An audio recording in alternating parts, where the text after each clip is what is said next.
Hola a todos, me da mucho gusto estar otra vez aquí con todos ustedes. Parece que va a ser un programa muy especial.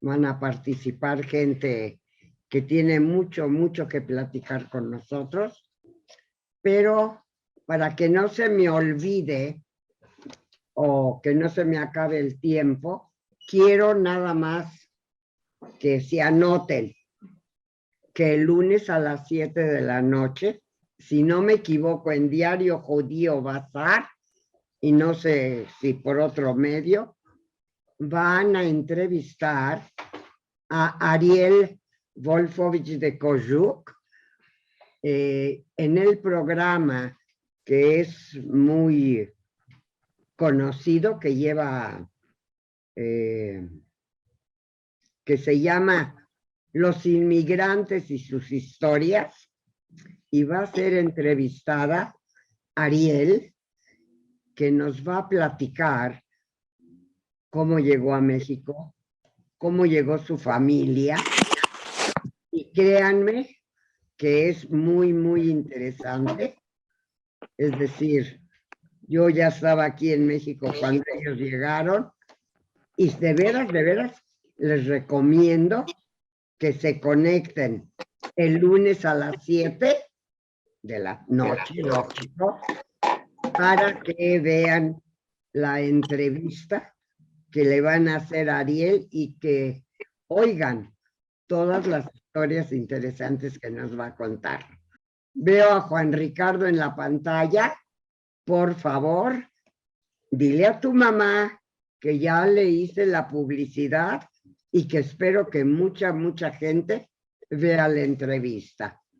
Y ahorita le doy la bienvenida a Juan Ricardo, que es el que va a iniciar el programa de hoy, y pues le voy a preguntar de qué nos va a platicar. De cine. Ah, ya sé que de cine. De cine documental y de su trascendencia. Ok. Adelante, el micrófono es tuyo. Muchas gracias. Gracias, bienvenidos a todos. Buenas tardes. Entonces, pasemos al tema de hoy, si les parece, el tema de cine de hoy. Hemos mencionado algunos documentales interesantes y ahora quisiera hablar del género documental en primer lugar y luego dar algunos ejemplos muy contados, porque es un tema muy amplio. Creo que se nos olvida a algunos que el cine empezó en sus orígenes con vocación documental. Me refiero a los hermanos Lumière, los inventores del aparato cinematográfico. Luis y Augusto Lumière inventaron la cámara de cine, o, digamos, la perfeccionaron. Edison ya tenía una en Estados Unidos, en New Jersey, pero era una cosota gigantesca, muy difícil de utilizar. Estaba al interior de un estudio, pesaba más de 1 tonelada, o sea, era un horror, pero sí tomaba fotos en movimiento. Era una cámara totalmente impráctica. Los hermanos Lumière perfeccionaron un aparato muy parecido a una cámara de foto, una cámara fotográfica, pero que tomaba fotos en movimiento. La cámara de los hermanos Lumière se llamó cinématographe, el cinematógrafo, que significa en griego escribir con luz. Escribir con movimiento, perdón. Escribir con movimiento. Kineto, movimiento, y grafos, escritura. Escribir con movimiento. La idea era crear una cámara de foto que no tomara fotos fijas, sino fotos en movimiento. Después de 10 años de arduas investigaciones, los dos hermanos Lumière, que eran ingenieros, hijos de Antoine Lumière, el principal fabricante de cámaras fotográficas de Francia, perfeccionaron su aparato de cine. Lo dieron a conocer a la Academia de Ciencias de Francia en marzo de 1894 y lo dieron a conocer al público en una primera función de cine en exactamente el 28 de diciembre de 1895. Esa es la fecha de nacimiento del cine. El cine tiene fecha de nacimiento, las otras artes no. La música, la danza, la arquitectura son milenarias. No sabemos cuándo empezaron, pero se remontan a miles de años. El cine sí tiene su fecha de nacimiento, 28 de diciembre de 1895. ¿Y qué hacían los hermanos Lumière? Tomaban película de lo que pasaba cerca de ellos en la calle o en su casa. O sea, tomaban escenas de la realidad. Su pretensión nunca fue contar historias, era reproducir la vida en movimiento. Y lo lograron de manera estupenda. Su aparato pesaba menos de 3 kilos, era perfectamente portátil, y la cámara misma era el aparato que tomaba las vistas a donde se revelaban las películas. En ese mismo aparato servía como revelador de películas, había que revelarlas, eran negativos que se pasaban a positivo, y era proyector de cine. El mismo aparato, era un prodigio de la tecnología.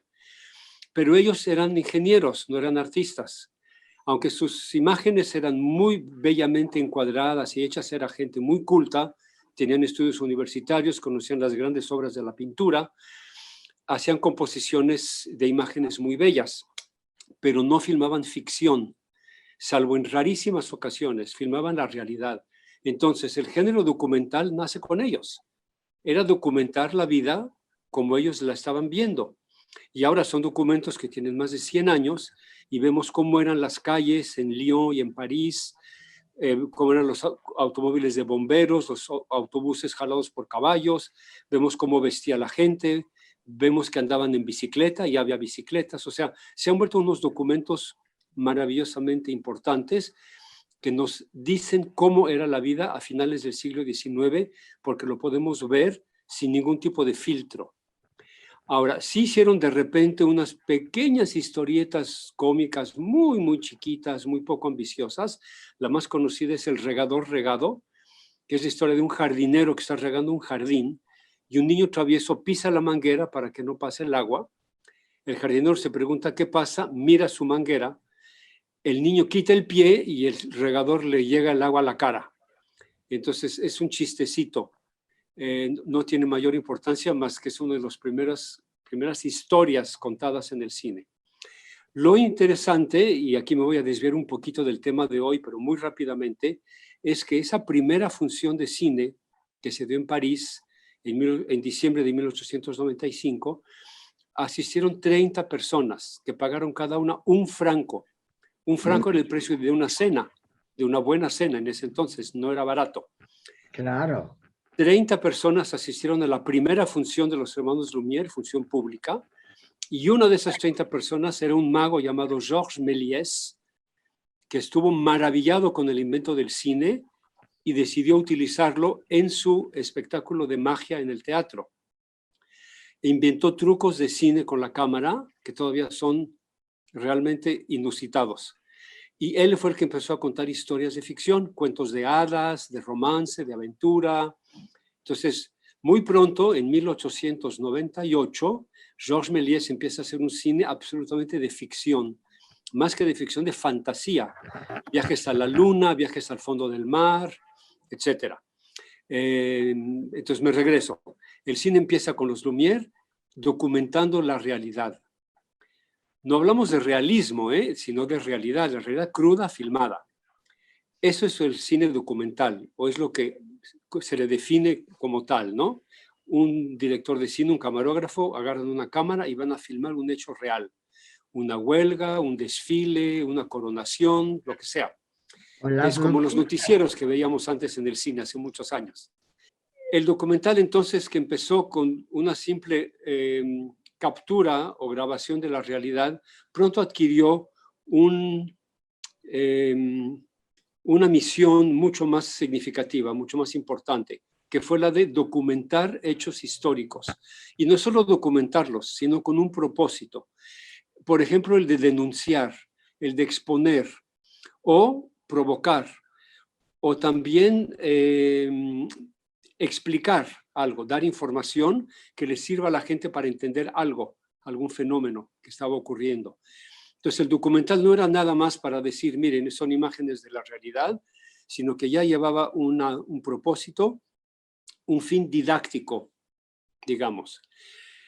Por un lado deja una constancia de lo que ocurre o lo que ocurrió, a veces recrea la realidad y se llama docuficción, pero basado totalmente en hechos reales, y a veces sirve como para persuadir a la gente de algo, y entonces se le llama propaganda. Ha habido documentales históricamente muy, muy significativos que han tratado todo tipo de temas.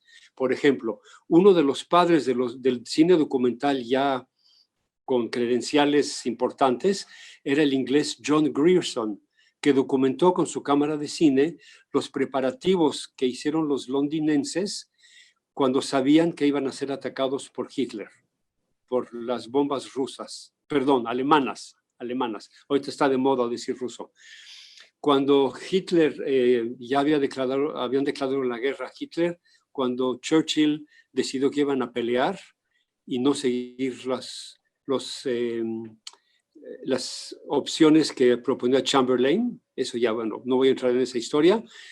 El cineasta John Grierson hizo una extraordinaria serie de documentales donde enseñó cómo Londres se preparaba para resistir a la guerra, a los nazis, y también documentó muy tristemente los bombardeos de Londres, que fueron épicos. Londres quedó arrasada.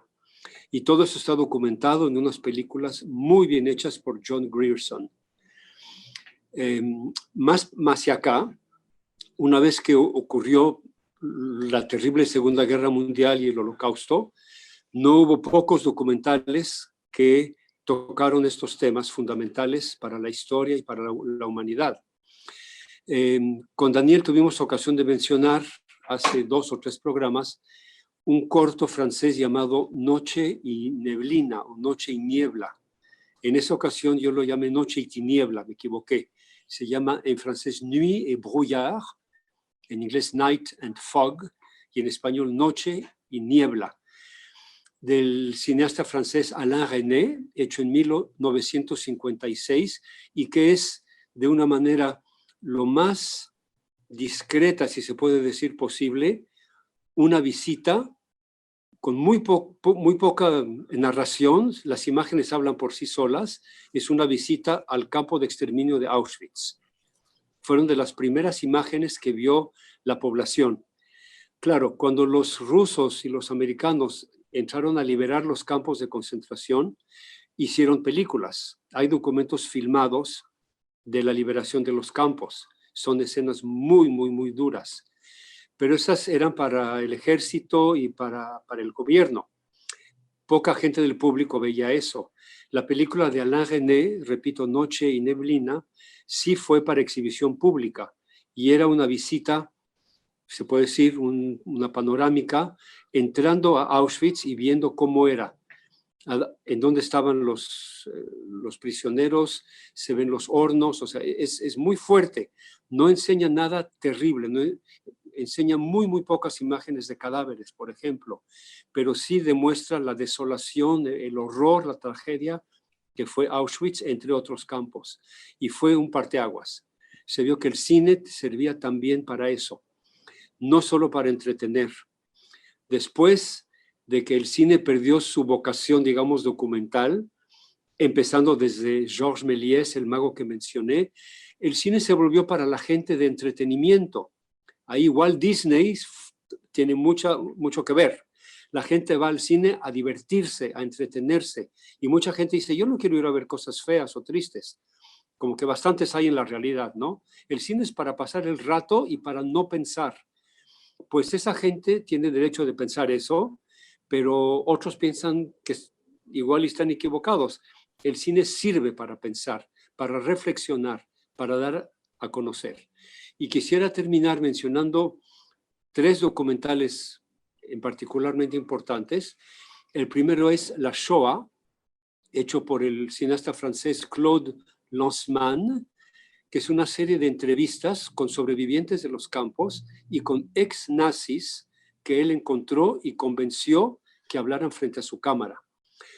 Ese documental Shoah dura 9 horas y media. Se hizo en versión, pasó por televisión en Francia y en otros países. Se hizo una versión para cine, para salas de cine, que dura 2 veces 4 horas, parte 1 y parte 2. Y tuvo un éxito en Francia impresionante. La gente no dejaba de hablar de la película, incluso de volverla a ver. son testimonios profundamente sinceros, trágicos, de la gente que vivió para contar, de los dos bandos, tanto del bando alemán, nazis, como de los sobrevivientes. Shoah, de Claude Lanzmann. Otro documental que quiero comentar se hizo justo, bueno, durante y después de la guerra. Es una serie norteamericana llamada ¿Por qué peleamos? Why We Fight. Y son 7 documentales hechos entre el año 1942 y 1945, a cargo de un cineasta norteamericano llamado Frank Capra. Él fue el coordinador. Estos 7 documentales que se filmaron durante la guerra y justo cuando terminó la guerra, la Segunda Guerra Mundial, tenían como propósito, primero, documentar lo que estaba pasando en diferentes partes del mundo y darle ánimo a los soldados americanos y a los aliados. Eran películas para ver en donde estaban estacionados los ejércitos, les pasaban las películas y les levantaban el ánimo. Les decían, no se den por vencidos, vamos a ganar, estamos peleando en muchos frentes y sobre todo darles el mensaje, tenemos con nosotros la fuerza de la razón y de la justicia y eso tiene que prevalecer. Y la libertad tiene que prevalecer. Esos fueron 7 documentales totalmente históricos. Les voy a dar los nombres rápidamente. Primero se llama Preludio de Guerra, Los nazis atacan, Dividir y conquistar, La batalla de Inglaterra, La batalla de Rusia, La batalla de China y el último, La guerra llega a Estados Unidos. Y entonces son documentales que duran entre 45 minutos y 1 hora, que después de estar exhibiéndose para los soldados, se exhibieron para la población también, para convencerlos de unirse al movimiento de los aliados, a la población americana para que deje su espíritu aislacionista y se una al esfuerzo de guerra. Después de Pearl Harbor, pues ya Estados Unidos entra a la guerra por completo. Estos 7 documentales son extremadamente valiosos y nos demuestran cómo se prepararon, cómo lucharon, cómo resistieron e infunden valores e infunden ánimos a la población. Curiosamente, esta serie fue inspirada en una película de propaganda nazi, que es muy, muy célebre, hecha por la cineasta alemana Leni Riefenstahl, que en 1935 hizo una película llamada El triunfo de la voluntad, que es para ensalzar la figura de Hitler. Nos narra cómo hubo una reunión en Nuremberg a donde asistieron 700,000 simpatizantes de Hitler. La película documenta el poderío y la voluntad y la misión casi mesiánica, ni siquiera casi, de Hitler para darle a Alemania la grandeza que había perdido en la Primera Guerra Mundial. Es una película formidablemente bien hecha, que tuvo mucho éxito y que fue reconocida. Frank Capra, el director que mencioné antes, viendo que esta propaganda nazi había sido tan eficaz, pensó, tenemos que hacer nuestra propia propaganda en contra de los nazis. Y por eso la serie Why We Fight, ¿por qué peleamos? En esta serie participaron varios directores muy conocidos que casi ni se mencionan en sus filmografías, gente como John Huston, John Ford, William Wyler, que era judío, por cierto. Y termino diciendo que la serie Why We Fight fue escrita mayormente por Julius y Philip Epstein, 2 guionistas judíos, que fueron reconocidos por haber hecho grandes películas, entre otras, con esto termino, Casablanca. Ellos escribieron Casablanca, dirigida por el director de cine húngaro, judío, Michael Curtiz, que Casablanca también, aunque es una película de ficción, si la analizamos, es para darle ánimo a la gente y decirle, estamos en una guerra, la película es del año 42, y también les dice, hay héroes entre nosotros, todos podemos ser héroes, y si nos unimos podemos luchar contra el mal, lo podemos vencer y podemos ganar. Casablanca también es una película de propaganda, aunque de ficción. aquí un panorama rápido de por qué el documental es un género mayor que debemos de tomar en cuenta y conocer los grandes documentales porque de ellos aprendemos muchísimo. Y son lecciones para el presente y para el futuro, sobre todo a la luz de lo que está pasando ahorita en Europa. Gracias por su atención. No sé cómo agradecerte toda esta conferencia que nos diste. No sé cómo llamarlo. De veras estoy sumamente agradecida. Participaste del programa como si fuera tuyo. Me da mucho gusto, es nuestro. Si es nuestro programa, no le hace que se enoje Daniel. De veras, qué maravillosa exposición. Te lo agradezco. Muchísimas gracias. No sé si Daniel o Isaac o alguien del público quiera decir algo.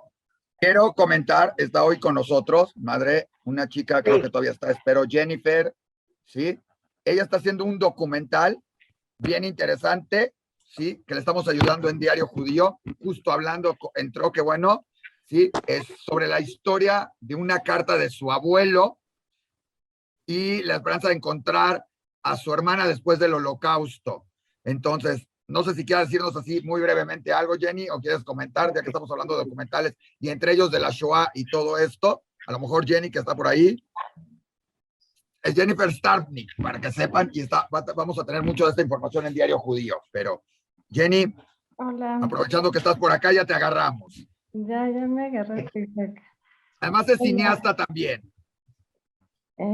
Hola, pues muchas gracias por la presentación, Isaac, y el espacio después de esta tan importante presentación. Brevemente y también para no interrumpir el programa que ya tenían, Isaac desde hace ya un par de años que lo conocí en la conmemoración de las víctimas en el Senado y del Holocausto, y justo ahí que nos conocimos fue que le compartí la historia de mi abuelo, quien escribió una carta casi al término de la Segunda Guerra Mundial, que fue para mí el parteaguas y el punto de partida para escribir un guión sobre la tragedia familiar que habían sufrido durante el Holocausto en la Segunda Guerra Mundial, mi abuelo y su hermana, quienes perdieron a todo su núcleo familiar al ser víctimas del Holocausto. Y bueno, es un cortometraje de animación que sigue en producción. Estamos haciendo en diferentes estados de la República, en Guadalajara, Toluca, Querétaro y Ciudad de México. Ya contamos con muchos patrocinadores, entre los cuales, bueno, está la Embajada de Polonia en México, el gobierno del estado de Jalisco, y bueno, cuento con un crew de más de 20 personas, y bueno, el Diario Judío también, que a través de Isaac muy afortunados nos sentimos de que nos haya brindado como el espacio y el poder compartirle nuestra historia. Y bueno, pues, muchas gracias, Isaac. No sé qué vas a decir de momento más que... No dijiste ni cómo se llama el documental. Y también está involucrado ahí la Bnei de México, que acaba de entrar y apoyar también por ahí, nada más para que quede, pero di cómo se llama la de esta. Claro, bueno, Dan Tartakovsky ha sido un gran aliado desde el inicio del proyecto, y el proyecto se llama Hasta Pronto, justamente como en esta parte de la firma de mi abuelo de la carta, y bueno, precisamente va a ser un cortometraje de 10 minutos de duración en diferentes técnicas de animación. Y lo que más buscamos es empatizar, sensibilizar a través de la animación sobre este tema y seguir con preservando la memoria de nuestros antepasados. Entonces, pues bueno, aquí estoy y muchas gracias otra vez por el espacio. No, muchas gracias. Que les pasaremos. Sí. Muchas gracias. Que les pasaremos. Que les ¿Qué? pasaremos unos avances del corto, no sé si quieran o verlos o quieran, o nos seguimos con lo demás del programa, pero también unos avances ahí del corto, si lo tienes a la mano, Jenny, o si quieres nos seguimos con otras cosas, madre, tú decides.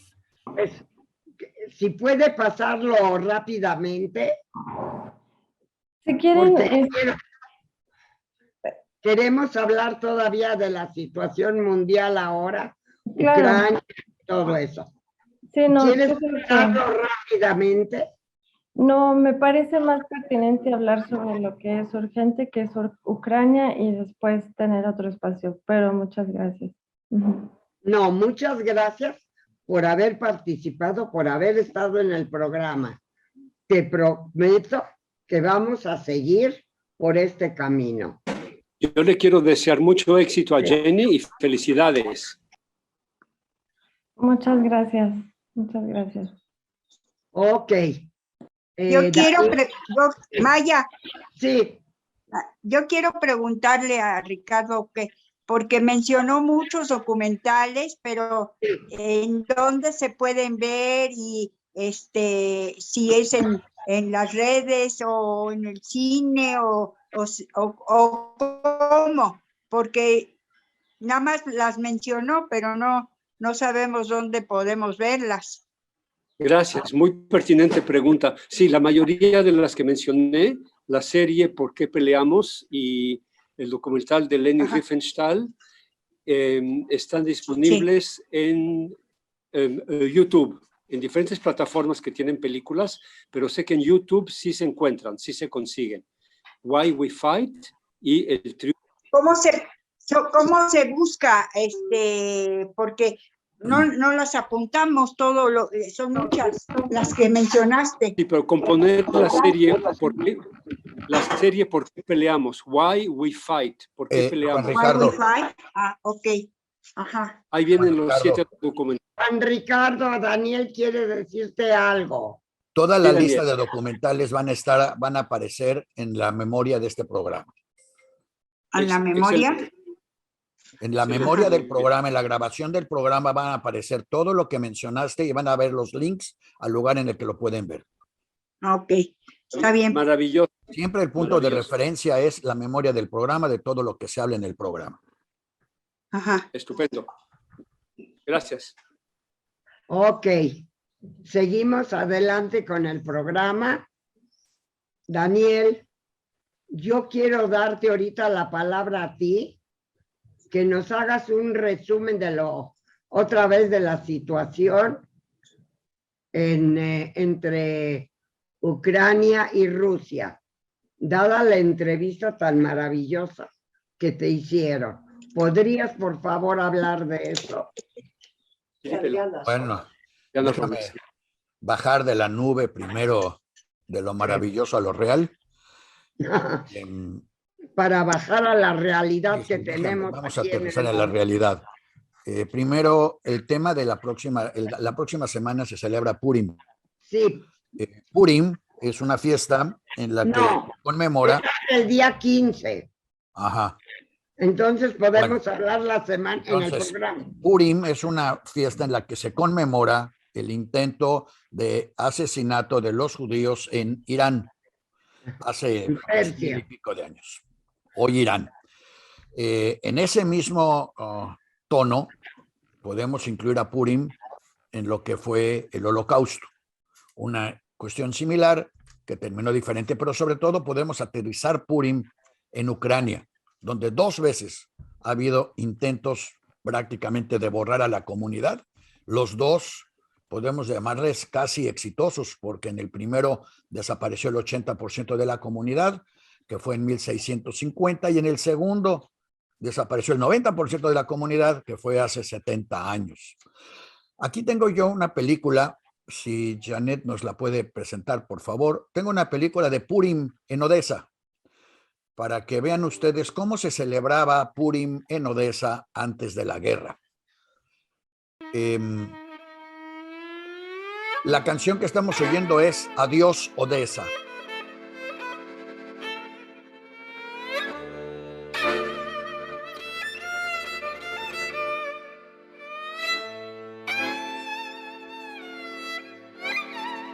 ¿La podríamos adelantar, por favor, hasta la escena del desfile en la calle, por favor?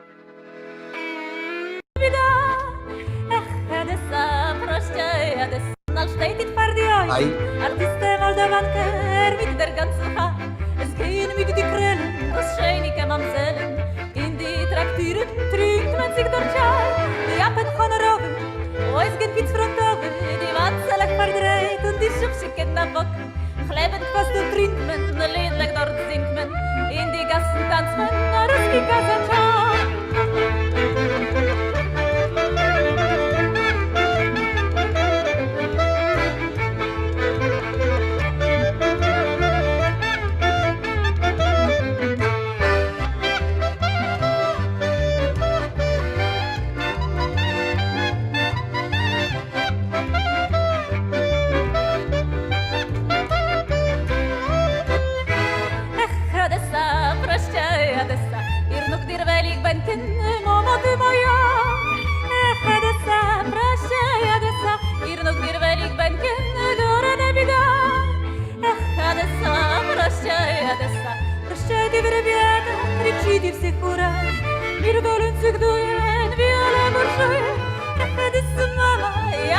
Famosas escaleras de Odessa, que después serían famosas para la fama.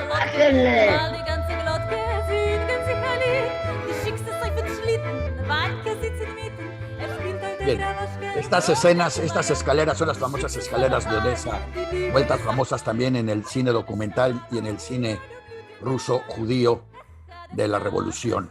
Pero como pueden ver, esto era la comunidad judía de Odessa. Hoy Odessa está otra vez en las noticias, está junto a nosotros en Ucrania, es otra vez tierra de lucha, y acá están juntos rusos, ucranianos, judíos, todos celebrando la misma fiesta.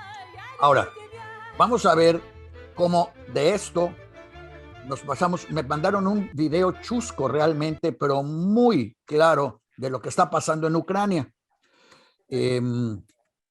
Si nos lo puedes pasar, por favor, Janet, para que vean y traten de entender qué es realmente lo que pasa en Ucrania. Acá tienen ustedes a Biden, Zelensky y Rusia y Putin. Una viuda desamparada. ¿No habrá un hombre que me defienda? Si usted fuera hombre, doña Refugio ya le hubiera quitado lo hablador. ¿Y tú vas a permitir que ese greñudo me insulte? Pero si yo no...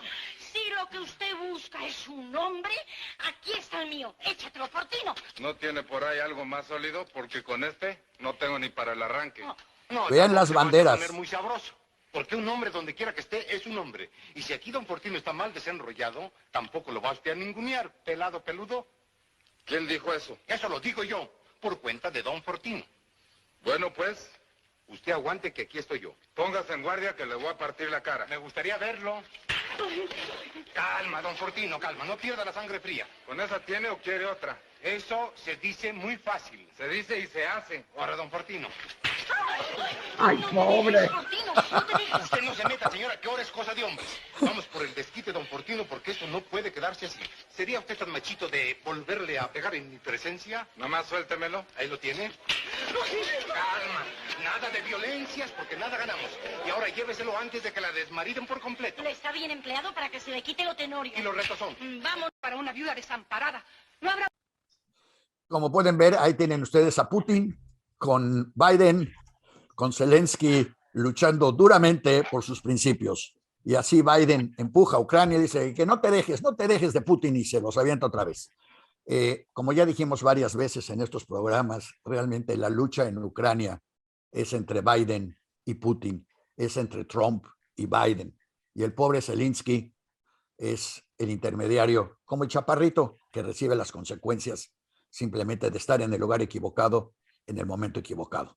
Pero bueno, ahí mismo en Ucrania trataron de hacer una serie hablando de propaganda. Hace unos días dijimos en el programa anterior también que una bomba había volado la antena de televisión de Kiev y que la antena de televisión está cerca de donde es el monumento de Babi Yar, y por consiguiente el monumento de Babi Yar fue ligeramente dañado. No fue nada del otro mundo, pero en las noticias quisieron decir que los rusos habían bombardeado el monumento de Babi Yar para hacer un poco más dramático, lo cual no es cierto, no sucedió, pero aún así nos recuerda que Babi Yar está en Kiev. Y de Babi Yar tenemos ahora, tenemos a Yevgeny Yevtushenko, que se hizo famoso en Rusia porque él escribió el poema. ¿Por qué no hay ningún monumento en Babi Yar? ¿Cómo puede haber 40,000 cuerpos de personas asesinadas por los cosacos durante la invasión alemana y que no haya ningún monumento? Y levantó tanto ruido en Rusia con ese poema, que realmente yo diría que ahí empezó la decadencia de lo que era entonces el Imperio Soviético. De ahí siguió la inauguración por parte de Shostakovich de la Sinfonía número 13 Babi Yar, que lleva precisamente es Babi Yar, es el poema de Babi Yar musicalizado por Shostakovich en la Sinfonía número 13, que además, por curiosidades de la historia, vamos a ir un pedacito de esto interpretado por Arturo Eisen.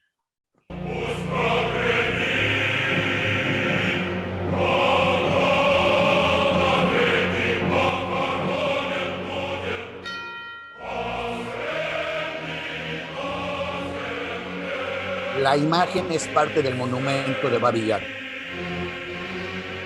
La música es de Shostakovich. La voz es de Artur Eisen. El texto es de Yevgeny Yevtushenko. Cuando la Sinfonía número 13 fue presentada por primera vez en el Conservatorio de Música Soviético, estaba presente Khrushchev, que no sabía el todo lo que sabía es que iba a haber el estreno de una sinfonía de Shostakovich. Cuando se enteró lo que estaba viendo y se enteró que era el poema de Yevtushenko, se levantó y se salió del teatro. Y a partir de ese momento, Babi Yar se volvió un tema central del movimiento anticomunista en la Unión Soviética. Pero ¿por qué no se está haciendo justicia? La razón por la que no se le hacía justicia al movimiento era que los rusos no querían distraer el tema. Ellos decían que el sufrimiento de la guerra fue de todos los rusos, no de ningún grupo en particular, y que presentar 40,000 víctimas judías en una sola tumba era judaizar el Holocausto. Lo cual, si bien en alguna medida es cierto, en la otra medida era inevitable, porque los alemanes y los ucranianos sí judaizaron el Holocausto, le gustara o no le gustara a Khrushchev. Entonces, esto fue primero, lo que quiero mencionar es que Ucrania ha estado presente, Kiev ha estado presente, por lo menos en la historia judía y en la historia rusa, siempre. No apareció esta semana, no es una novedad. Ahora, si ustedes han estado viendo imágenes de Zelensky y de Putin, van a notar que Putin siempre está sentado en una enorme mesa, en un cuarto de oro molido casi, en un rincón, y toda la gente que está sentada con él está en el otro rincón de la mesa. Es interesante, pero este tema a mí me introdujo a esta imagen una persona de México, Moishe Mondlak, que nos presentó con un señor, Itzhak Adises. Itzhak Adises es un judío macedónico que sobrevivió también a la guerra y que escribió sobre corporaciones, la vida y la muerte de las corporaciones, y ha sido asesor empresarial de múltiples empresas.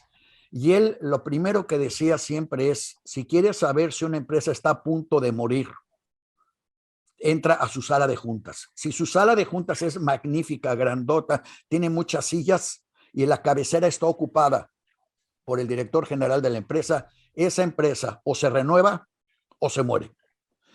Esa es la imagen de Putin, o se renueva o se muere. En cambio, Zelensky, gracias a Putin y gracias a sus antecedentes familiares, brincó de la nada a un punto central en el que él es ahora yo diría que la figura de referencia de lo que debe de ser un líder político.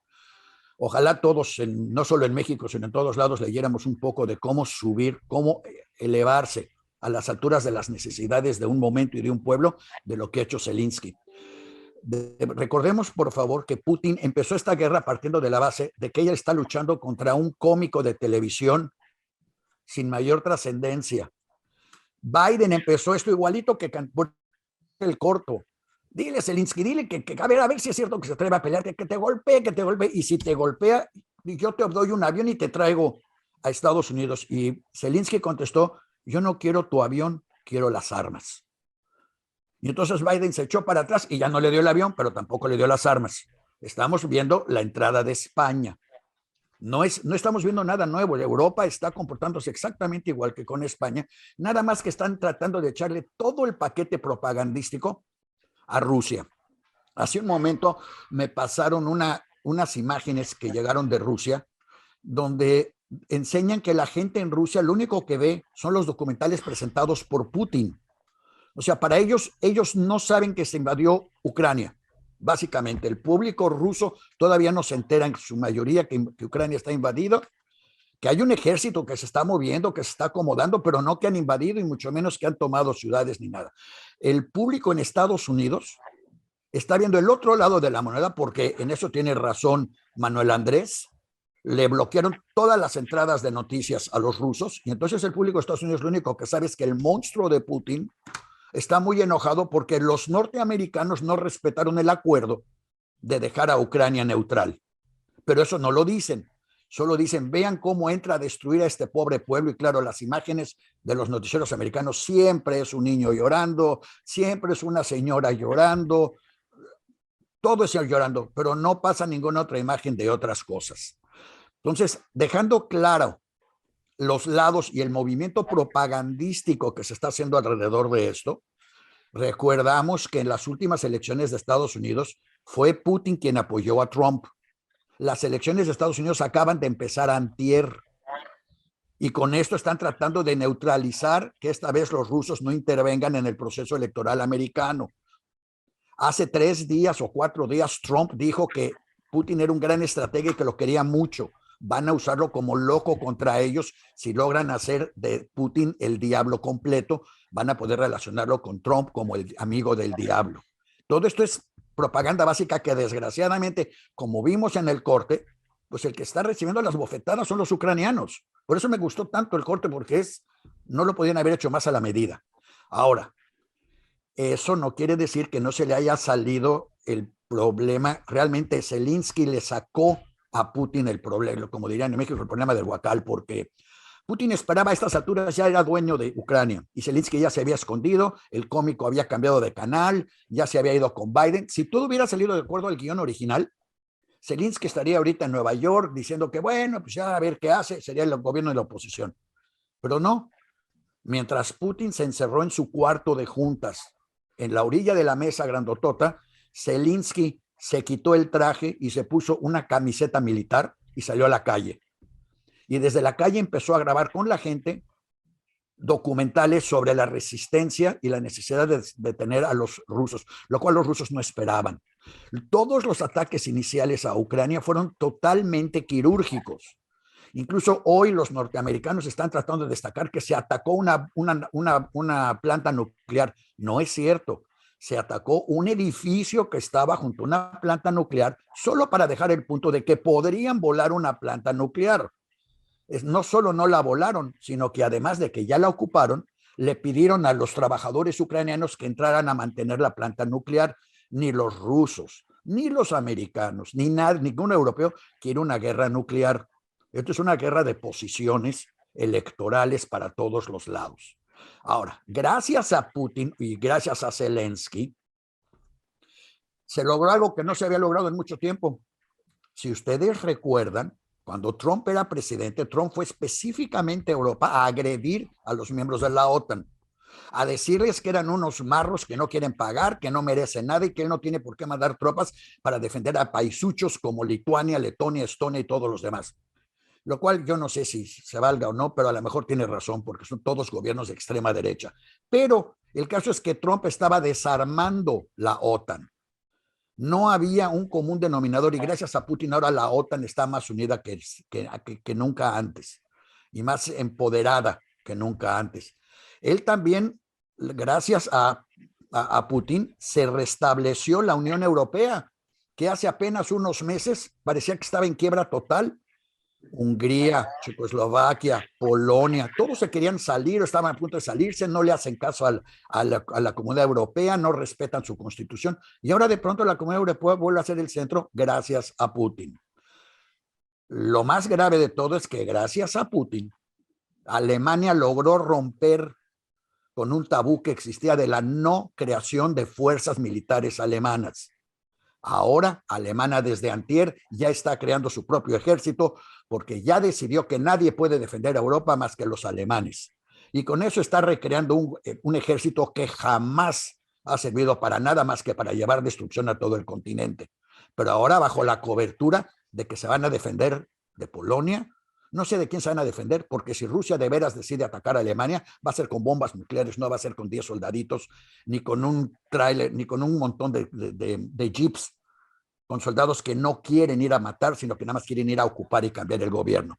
Pero en fin, por lo pronto, no solo se está creando el ejército alemán, pero mucho más importante es que se está recreando la industria armamentista alemana. ¿Y ustedes saben quiénes son los nombres? Sí, Siemens, Thyssen, Bayer,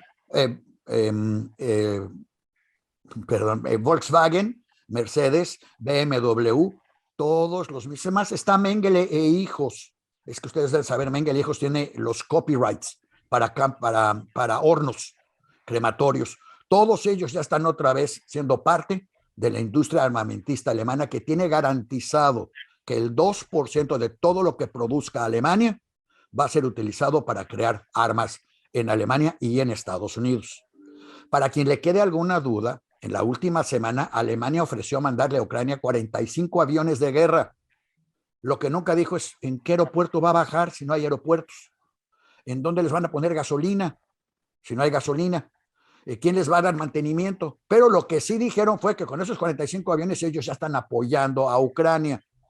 Lo que no dijeron fue que ahora, gracias a que ya mandaron esos 45 aviones viejos, igualito que hicieron con la República Española, ahora los alemanes tienen que comprar aviones nuevos de Estados Unidos, donde la Boeing ha sido incapaz durante 5 años de producir un solo avión que pueda volar. Pero ahora ya le vendió 45 aviones más a los alemanes. Entonces, como pueden ver, la situación en Ucrania se conforma tan simple en que estamos viviendo un juego de ajedrez militarista, electoral totalmente, donde los golpes los va a recibir el chaparrito ese de Ucrania. No creo que haya muchas muertes. Ambos lados están tratando realmente de evitar muchas muertes. No están atacando a la población civil porque nadie quiere dejar esa huella atrás. Y la solución a esto va a ser una de tres, no sé cuál va a ser la buena, pero una opción es, gana Putin, toma el poder de Ucrania y mata a Zelensky, que no lo va a hacer, creo que no lo va a hacer porque creerá un mártir. Opción 2, ocupa Ucrania y Zelensky se va al exilio, se vuelve la oposición en el exilio y algún día en algún aeropuerto un ruso se va a acercar y le va a inyectar un veneno como acostumbra hacer Putin con sus enemigos políticos. La opción 3, logran firmar un cese al fuego que ambos lados quieren en este momento para que Putin pueda decir ya gané y Ucrania no va a estar en la OTAN y Zelensky puede decir ya gané y me quedé en el gobierno y nos defendimos y salvamos Ucrania. Y Putin pueda estar tranquilo, Zelensky tranquilo y Biden sepa que neutralizó un poco el apoyo a Trump de Putin. Nótese también que todos los que han votado o se han quedado callados han sido los gobiernos de los países que reciben apoyo militar, estratégico o financiero de Rusia. En Nicaragua, Venezuela, Israel, todos esos países se han mantenido al margen, medio critican lo que está pasando, pero no a Putin, porque Putin sigue siendo una fuente de apoyo estratégico y militar para todos los gobiernos populistas. Y claro, para manejo de medios sociales. Entonces, como pueden ver, Ucrania en realidad es una guerra que no es guerra. Ojalá que podría convertirse en guerra, ese es el gran peligro, que va a afectar la inflación en todo el mundo porque está rompiendo las redes de suministro. No se ha bloqueado el petróleo soviético porque nadie quiere bloquear el petróleo soviético. Quieren que siga llegando aunque lo paguen con pancholares. Se siguen mandando besos y abrazos, aviones enteros de besos y abrazos a todo mundo. Y ojalá, si yo estoy en lo correcto, en los próximos 7 a 10 días se acaba esta guerra. Conoce qué final. Yo quisiera que el final fuera un cese al fuego en el que cada lado quede en su posición y Zelensky quede ahí. Pero como punto final, quiero subrayar que realmente por primera vez en mucho tiempo hay un líder judío de tamaño internacional que es un ejemplo a seguir y que podemos seguirlo todos. No representa ningún imperialismo, no representa nada, representa lo mejor del liderazgo de judío y lo mejor de sobrevivencia del Holocausto. Porque realmente si queremos hablar de un sobreviviente y de que lleva los valores que llevaba su familia antes, lo tenemos en Zelensky. Y creo que eso es todo por el día de hoy y se los dejo todo lo demás ahí. Daniel, no me queda más que agradecerte tu participación. Me aclaraste muchísimas cosas. Estoy viendo en la pantalla a Felipe. ¿Quieres decir algo, Felipe? Sí, con mucho gusto, Maya. A ver. Primero, para Juan Ricardo, de veras que buena presentación nos hizo. Lo que sea de cada quien, ¿verdad que sí?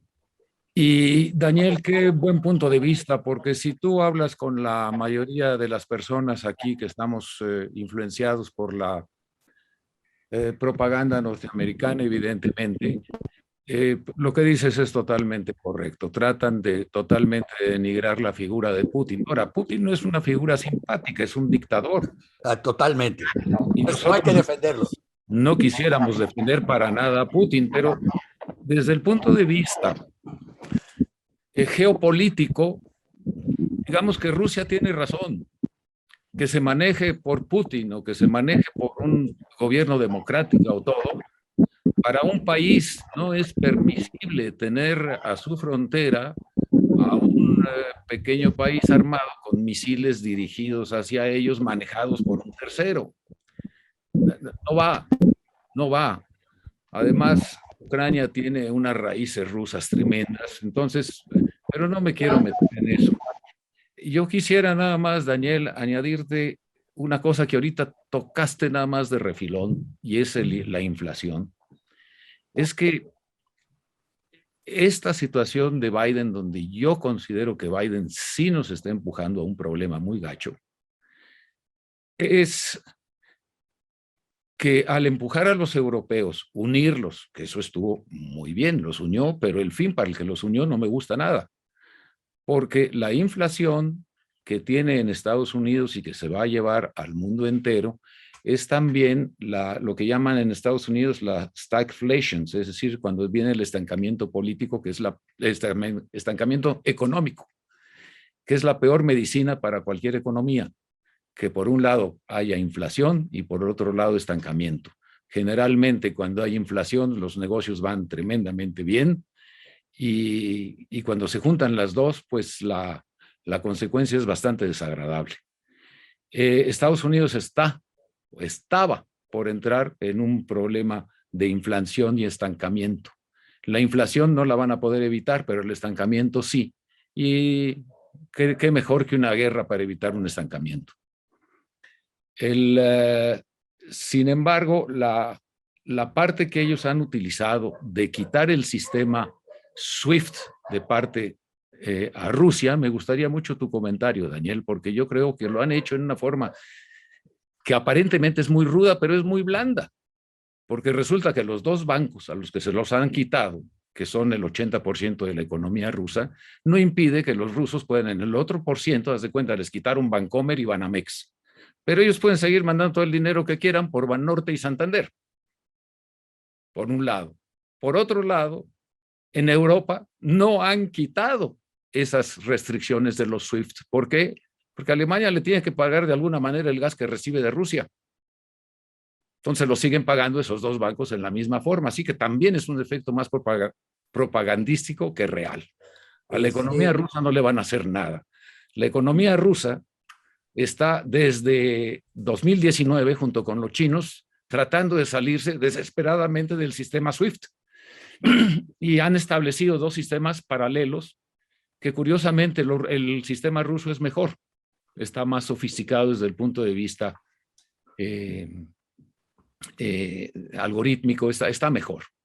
Pero se pueden unir los 2 sistemas y estarían los 2 encantados de brincarse el sistema dólar. Y ahí sí que Estados Unidos recibe un gancho al hígado.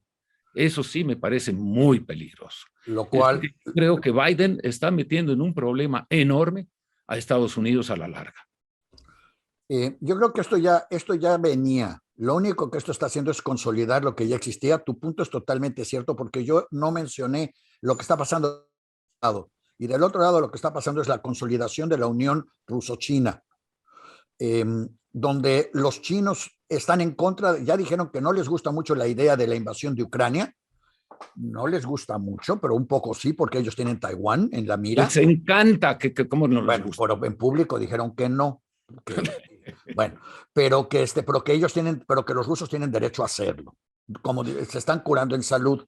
Pero lo más importante, y China claramente dijo que de ninguna manera va a apoyar ninguna de las acciones que están tomando Europa y los Estados Unidos, lo cual quiere decir que entre China e Irán, todo el dinero que tiene que entrar a Rusia o que tiene que salir de Rusia va a salir, sobre todo de China. Los bancos chinos no están bloqueados.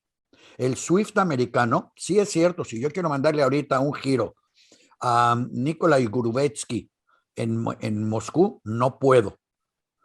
Pero si Nikolai Gorubetsky me lo quiere mandar a mí a través de China, sí puede. Y si yo lo mando al banco de Huawei en Pekín, también puedo. Entonces, sí hicieron a un lado el SWIFT. Nosotros no lo vamos a poder hacer a un lado. El Salvador lo está tratando de hacer a un lado con Bitcoin. Quiere decir, hay múltiples movimientos ahorita que se están dando con todo esto, y sí, esto va a ser un reacomodo, pero creo que va a ser un reacomodo más o menos pacífico y menos violento que la Segunda Guerra, porque todo el mundo se quiere reacomodar y seguir ganando dinero. Si le regalas 45 aviones a Ucrania, que va a tener que pagar algún día, aunque no sirvan de nada, hiciste un buen negocio. Y si se los vendiste a Alemania ahora nuevos, aunque no vuelen, hiciste un buen negocio. Si no tuviste que volar a nadie ni atacar a nadie, hiciste un buen negocio. Y lo mismo están haciendo los rusos con los chinos y los americanos con los europeos. Se están demarcando las fronteras, pero no para atacarse uno al otro. La economía rusa realmente quedó muy claro ahorita, es una burla comparada a la economía mundial o a lo que debió haber sido lo que podría ser la economía rusa. No es comparable a la americana. La americana puede aguantar muchísimo más. Pero la inflación, que el petróleo, porque además tampoco mencioné esto, el petróleo está a $104 hoy, lo cual para Manuel Andrés, para Maduro, es un regalo del cielo. También para Putin. Con esos $104 por barril, puede seguir pagando la gasolina que no tenían sus jeeps en Ucrania. También puede pagar los 45 aviones que mandó a Alemania para que no lleguen a Ucrania. Le queda mucho dinero para por un buen rato. Ucrania no tiene petróleo más que el que pasa por abajo para llegar a Alemania. Un oleoducto fue cerrado que todavía no estaba inaugurado, pero el que está abierto sigue funcionando. Es decir, no ha habido realmente ningún ataque, ni lo va a haber, porque si hay un verdadero ataque al gas o el petróleo ruso, se va a sentir aquí en el costo de la gasolina. Y los gringos te aceptamos todo lo que quieras, menos que nos suba el costo de nuestra gasolina. Y ahí las elecciones las pierde Biden de inmediato. En un par de semanas son las elecciones primarias en Texas. Ahí vamos a saber de cómo viene la presencia de Trump y si Biden logró salvar todo esto. Y todo fue en fechas muy precisas. No fue un accidente cuando atacó. Putin atacó cuando venían las elecciones acá. Biden reaccionó primero diciendo, ay, no me importa, quieres entrar a Ucrania, entra. Esa fue su primera reacción. Y se le vinieron todos acá encima y decir, no, esta es la oportunidad que tienes para quitarte la imagen de Afganistán. Y entonces al día siguiente dijo, sí, si metes un solo soldado a Ucrania, eres mi enemigo. Ok, pues ya metió a miles y va a meter a más. Ucrania va a caer, eso no queda la menor duda. No puede no caer, a menos que firmen un tratado, porque si Ucrania cae, Putin tiene un problema en las manos. Si Putin gana, pierde. Y yo creo que Putin lo va a entender o lo está entendiendo. Si él gana, se queda con una colonia y con la presencia de hay que liberar Ucrania. Si él nada más se queda con Crimea y las zonas rusas, donde además tiene el argumento de que Ucrania no respetó el tratado de respeto a la cultura soviética, a la cultura rusa. Ucrania estaba destruyendo y prohibiendo la enseñanza del ruso en las escuelas y exigiendo la enseñanza del ucraniano, lo cual iba en contra de su acuerdo con Rusia. Para que me entiendan en otros términos, si en Israel el gobierno dijera que ya no se puede enseñar árabe en las escuelas, estaría atacando directamente a la base cultural árabe, porque se comprometieron a que eso se iba a enseñar. Eso es lo que estaba haciendo Ucrania. Aquí no hay inocentes. Todo mundo tenía algo que ver en este juego. Y todo el mundo le estaba dando pretextos al otro, nada más es el timing. Y el timing fue ahorita por la bolsa, por las elecciones y por Biden. Y tienes toda la razón del mundo. Mientras China sea parte de Rusia, aquí no hay realmente mayores problemas más que los de la bolsa de Nueva York. Con eso yo agregaría que la metida de pata va inclusive a despintar quizá en la pérdida que podemos tener de la isla China. ¿Con cuántos millones de habitantes tiene? 40 millones. No importan los habitantes, importan los componentes de computadoras. Sí, pero Formosa, ¿cuántos habitantes tiene? La verdad no sé, ni creo que, repito, no creo que a nadie de los que está tomando esa medida les importe. Les importan las fábricas de computadoras y de chips de computadoras. Pues mira, a mí me importa otra cosa de Ucrania. Lo siento de hacer de esto una conversación de Formosa, porque realmente es una democracia de las que quedan en el mundo, y China no deja de ser otra dictadura. Entonces sería una verdadera pena que esta, yo creo, desliz de Biden vaya a representar la pérdida en Asia de esa parte tan importante. Para no tomar más el tiempo, nada más si quiero subrayar, lo que tú llamas el desliz de Biden hasta este momento ha sido un éxito político. Quiero decir, a China le llegó ahorita el mensaje muy claro de que toda Europa, incluyendo Japón y Corea, están respondiendo al llamado americano, lo cual quiere decir que si intentara entrar a Taiwán, todo ese grupo menos Rusia se van a juntar contra China y China no va a querer perder esos mercados ahorita. Entonces yo creo que esto sí está deteniendo la posibilidad de una invasión inmediata de China a Taiwán, lo cual no quiere decir que no te lo estén recordando, porque ese es el miedo. El chiste de la población es tener a la población en miedo. Sí, de acuerdo. Y como última nada más, yo pienso que el final feliz que tú mencionaste como tercera posibilidad, a mí el que más me gustaría sería de ver una Ucrania desmilitarizada, obviamente, y en un papel como el de Suiza, neutral. Eso sería para mí el final ideal. Agrégale un premio adicional. Con Zelensky. La caída de Putin y la creación de un gobierno democrático en Rusia. Sí. Porque así cayó también el gobierno anterior por Afganistán. Sí. Entonces, si todo eso se da, tienes un mundo mucho mejor en el que nuestra mayor desgracia va a ser... Y el otro milagro que quieres, ¿no quieres algo con China? O sea, también el establecimiento de un gobierno demócrata encabezado por... No es realista. Y que se acabe la pandemia. Y que se acabe o sea, no sé cuál de todo lo que dijiste, Daniel, es menos improbable. O sea, ya no digo más probable, menos improbable, pero bueno. Por eso dice que lo hecho es que va a perder Ucrania. Eso es un hecho. ¿Qué tanto va a perder o va a salvar? Es lo que no sé. Bueno, esperemos que este programa ha sido muy interesante y muy diferente de lo que esperábamos. La semana que entra espero que haya muchos... Ya hablaremos de Purim. Exacto. La semana que entra lo voy a dedicar a Purim. Espero que no suceda nada esta semana que me haga cambiar mis planes, pero mi intención es que la semana que entra sea un programa muy alegre, muy de Purim, muy de carnaval, y que verdaderamente la pasemos bien. Espero que la gente haya estado interesada. A mí se me hizo maravilloso el programa. Sobre todo aprendí muchísimo de la actualidad mundial. Y aprendimos más de lo de Juan Ricardo, a cual le agradecemos porque de veras. Siempre estuvo increíble. Siempre parece la enciclopedia, la Wikipedia de lo importante. Bueno, por eso Juan Ricardo era maestro de cine en la universidad. Y bueno, hay muchos maestros de universidad que no saben escribir su nombre sin faltas de ortografía. Ok. Bueno. Ok, le damos las Juan gracias Ricardo es Juan a Ricardo por su intervención. Yo le doy muchísimas gracias a Daniel, a Felipe y a todos los que estuvieron presentes el día de hoy. Les deseo una muy buena semana y espero que la semana que entra cuente yo con la presencia de todos ustedes y que la pasemos muy, muy bien. Y como dirán en japonés, Fundainmoil su Gods Oyer. Porque acá estamos en un programa de judaísmo hoy.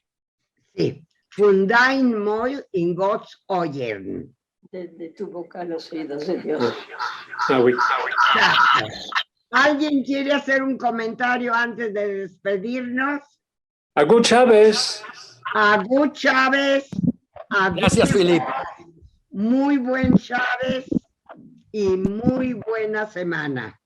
Me va a dar mucho gusto verlos la próxima semana y que tengamos cosas agradables de qué hablar. Me encanta que nos podamos pasar del tiempo. Gracias, Daniel, por esos arreglos. Y les recordamos a todos que para hoy en la noche, para mañana en la mañana, en cuanto se suba la memoria del programa, en la memoria del programa ya van a estar incluidos todos los links, los links a todos los programas, documentales o libros que hemos mencionado en el programa, igual que todas las semanas. Muchas gracias. Gracias a todos y les recuerdo el programa con Ariel el lunes a las 7. Perfecto. De 7 a 9. Así es. Que va a ser sumamente interesante. Recuerden, el lunes de 7 a 9. Hora de Ciudad de México. Claro. Hora de México, de la Ciudad de México. Gracias. Fue un programa, a mi sentir, muy bueno. Gracias a todos los que participaron. Gracias a todos los que nos acompañaron. Gracias. Salud y paz. Ojalá. Salud y paz.